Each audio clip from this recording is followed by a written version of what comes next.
Video में आगे बढ़ने से पहले लाइक, शेयर एंड सब्सक्राइब जरूर करें। धन्यवाद। मैं शुरुआत में वहां था।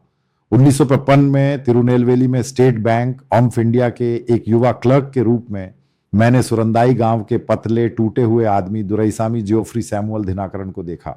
गरीबी, बेरोजगारी, बीमारी और असफलता ने उन्हें पूरी तरह कुचल दिया था। 1 फरवरी की सुबह वे ब्रांच नहीं आए।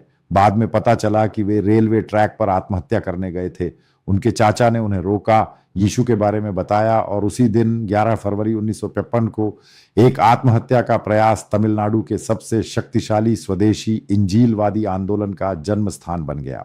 7 साल तक दिनाकरन, जो अभी भी हमारे सहकर्मी थे, एक ही सवाल से जूझते रहे, मेरा ईसाई जीवन इतना सूखा क्यों है।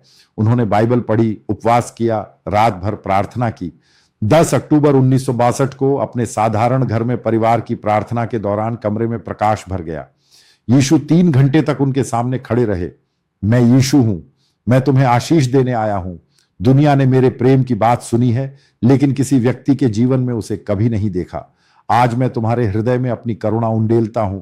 जब तुम करुणा से प्रेरित होकर मेरे लोगों के लिए प्रार्थना करोगे, जो कुछ भी तुम मांगोगे वह तुम्हें मिल जाएगा। उस मुलाकात ने बैंक क्लर्क को समाप्त कर दिया और एक इंजीलवादी को जन्म दिया। उन्होंने कुछ साल और नौकरी की, ऑफिस का काम तेजी से निपटाया ताकि सूर्यास्त के बाद साइकिल पर गांवों में जा सकें और सड़क के किनारे बीमारों के लिए प्रार्थना कर सकें। भीड़ बढ़ती गई। 1970 में वेल्लोर में पहली सार्वजनिक जीसस कॉल्स सभा हुई। एक साइकिल सवार से हजारों की भीड़ वाले खुले मैदानों तक चमत्कारिक क्रूसेड का जन्म हुआ। पीढ़ी को चंगाई देने वाली करुणा दिनाकरन ने समृद्धि का उपदेश नहीं दिया, वे रोते थे। जब लोग कैंसर, अंधापन, लकवा, टूटे विवाह, आत्महत्या के विचार बताते तो उन्हें वही करुणा महसूस होती जो यीशु को महसूस होती थी। वे उनके लिए परमेश्वर से चिल्लाकर प्रार्थना करते और चमत्कार होते।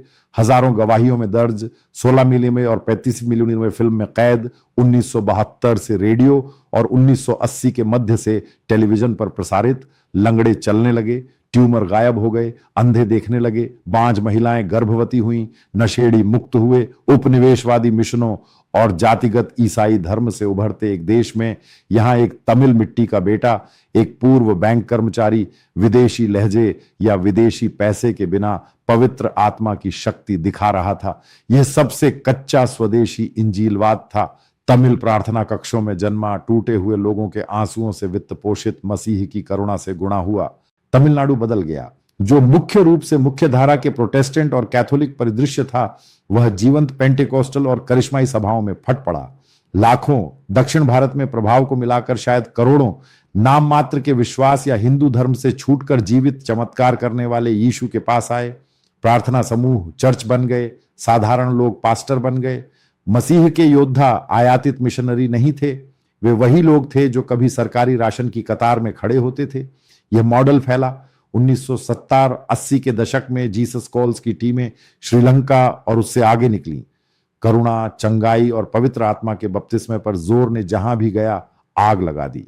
नेपाल, जो 1970 के दशक में लगभग बिना ईसाइयों का हिंदू राज्य था, 21वीं सदी के शुरुआत तक सैकड़ों से लाखों ईसाइयों तक पहुंच गया। स्थानीय पास्टरों ने बार बार मुझे बताया कि यह दिनाकरन द्वारा लोकप्रिय कराए गए चमत्कारिक क्रूसेड पैटर्न से प्रेरित था। एक ही चंगाई सभा के बाद पूरा गांव बदल गया। दुनिया में प्रतिशत के हिसाब से सबसे तेज बढ़ने वाला चर्च उसी आग से जन्म ले रहा था जो एक तमिलनाडु प्रार्थना कक्ष में शुरू हुई थी। दिनाकरन ने पावर मिनिस्ट्री इंस्टीट्यूट के माध्यम से हजारों को प्रशिक्षित किया। लाखों शिष्य इंजीलवादी, मध्यस्थ और चर्च प्लांटर बन गए। प्रेयर टावर्स, 24 घंटे की प्रार्थना घर भारत भर में और 7 देशों में उभरे। रेडियो और टेलीविजन ने संदेश कई भाषाओं में दुनिया के 2/3 हिस्से तक पहुंचाया। जब वे 20 फरवरी 2008 को प्रभु के पास चले गए तो लगभग 10 लाख लोगों ने श्रद्धांजलि दी। उन्होंने करुण्या यूनिवर्सिटी, CSA, गरीबों को भोजन देने वाली सामाजिक शाखा और एक ऐसा आंदोलन छोड़ा जिसने भारतीय इंजीलवाद का इतिहास फिर से लिख दिया। अब विदेशी रोपण नहीं, बल्कि तमिल मिट्टी में जड़ें जमाए एक स्वदेशी करुणामय शक्ति से भरा विश्वास। पुत्र जिसने उत्तराधिकार संभाला और तूफान का सामना किया। पॉल दिनाकरन, बैंक क्लर्क के पुत्र, 18 साल की उम्र में मंत्रालय में शामिल हुए। उन्होंने मैनेजमेंट साइंस में PhD की।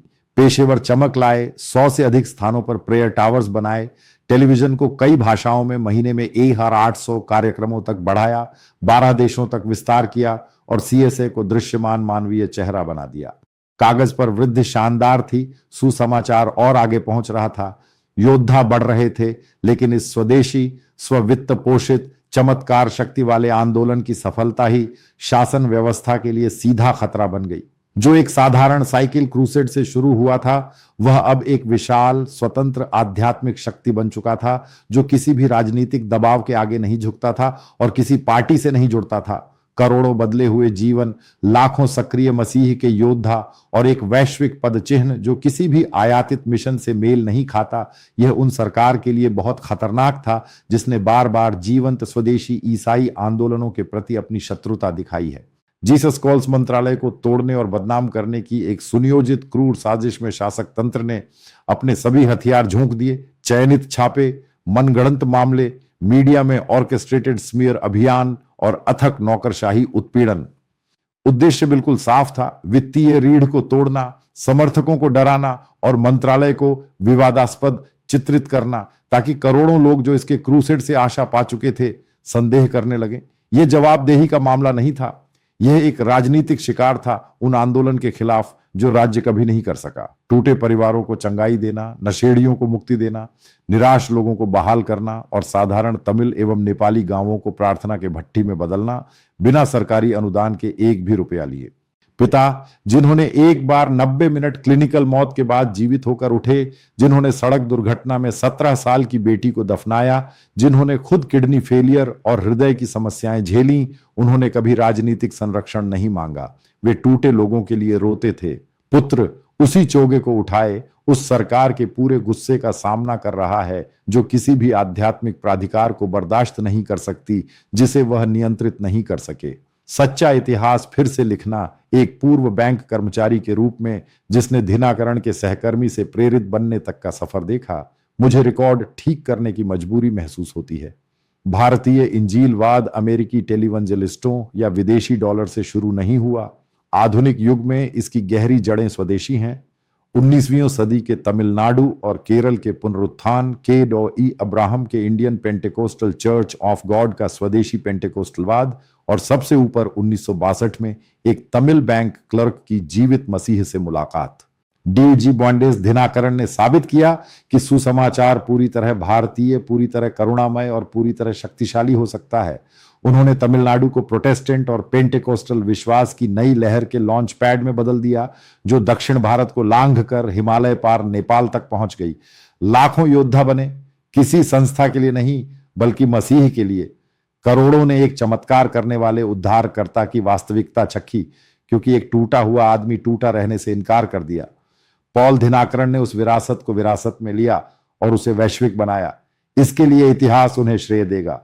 जीसस कॉल्स को बदनाम करने और तोड़ने की कोशिशें गलत काम का सबूत नहीं है, वे इस बात का प्रमाण हैं कि सत्ता में बैठे लोगों के लिए एक सच्चा स्वदेशी आत्मा से भरा आंदोलन कितना खतरनाक है। शासक सरकार को इस मंत्रालय को निशाना बनाने की जरूरत महसूस हुई। यह उनके डर को उजागर करता है। करोड़ों मसीह के योद्धाओं का डर जो स्वर्ग को जवाब देते हैं, दिल्ली को नहीं। भारतीय इंजीलवाद का सच्चा इतिहास वह साम्राज्य नहीं है जिसे आलोचक चित्रित करने की कोशिश करते हैं। वह साइकिल, आंसू, 1962 का दर्शन और लाखों साधारण तमिल शिष्यों का है जो बिना सरकारी मंजूरी के मसीह के योद्धा बन गए। यही जड़ है, बाकी सब या तो फल है या एक शत्रुतापूर्ण शासन की जड़ उखाड़ने की हताश कोशिश। आग अभी भी तमिलनाडु और नेपाल के असंख्य गांव प्रार्थना कक्षों में जल रही है। योद्धा अभी भी बढ़ रहे हैं। वे अब किसी राजनीतिक सिंहासन से इजाजत नहीं मांग रहे। वे उसी यीशु की ओर देख रहे हैं जिसने 1955 में एक आत्महत्या करने वाले बैंक क्लर्क से रेलवे ट्रैक पर मुलाकात की थी। और शायद यही सबसे बड़ा चमत्कार है और उन लोगों के लिए सबसे बड़ा खतरा जो इसे चुप कराना चाहते हैं। वीडियो अच्छा लगा हो तो एक प्यारा सा कमेंट जरूर करें। धन्यवाद।